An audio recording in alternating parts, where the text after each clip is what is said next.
ನಾಟ್ಯ? ಸೃಷ್ಟಿಯಾಗಿರೋದೇ ಒಂದು ಶಿವನಿಂದ. ಆ ಶಿವನಿಂದ ನಾಟ್ಯದಲ್ಲಿ ಕೋಪದಿಂದ ನಾಟ್ಯ ಮಾಡಿ, ಆನಂದದಿಂದ ನಾಟ್ಯ ಮಾಡಿ ಈ ರೂಪವನ್ನು ಈ ಭಗವಂತ ನಮಗೆಲ್ಲ ಕೊಟ್ಟ. ನನ್ನ ಕೆಲ್ಸಕ್ಕೆ ಹೋಗಿ ದುಡ್ಡನ್ನ ಸಂಪಾದನೆ ಮಾಡಿಬಿಟ್ಟು ಅವರ ಗುರುಗಳಿಗೆ ಫೀಸ್ ಕೊಟ್ಟು ನಾನು ಕಲಿಬೋದಲ್ವಾ ಅಂತ ಅವಾಗೆ ನನ್ನ ಆಲೋಚನೆ ಶುರು ಆಯಿತು.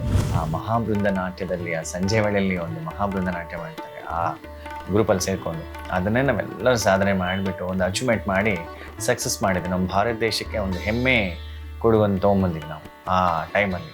ಅಷ್ಟು ಅದ್ಭುತವಾಗಿತ್ತು ಆ ಗಿನ್ನಿಸ್ ವರ್ಲ್ಡ್ ರೆಕಾರ್ಡ್.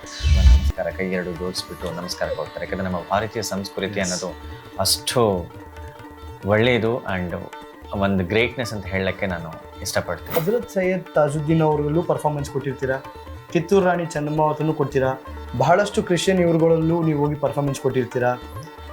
ಎಲ್ಲರೂ ಹೇಗೆ ನಿಮ್ಮನ್ನ ಅಕ್ಸೆಪ್ಟ್ ಮಾಡ್ತಾರೆ? ಅವರೆಷ್ಟು ಖುಷಿಯಾಗಿ ನಿಮ್ಮನ್ನ ಬರಮಾಡ್ಕೊತಾರೆ? ಇಲ್ಲಿ ಜಾತಿ ಭೇದ ಭಾವ ಯಾವುದೂ ಇಲ್ಲ ನಮ್ಮ ಕಲೆಗೆ. ಯಾಕಂದರೆ ಒಂದು ಯೇಸು ಪ್ರಭುಗಾಗಲಿ, ಒಂದು ಅಲ್ಲಾಗಾಗಲಿ, SKR ಜಿಲಾನಿ ಭಾಷಾ ಅಂತ ನನ್ನ ಗುರುಗಳ ಹೆಸರು. ಅವರು ರಾಜ ಪ್ರಶಸ್ತಿ ಪುರಸ್ಕೃತರು.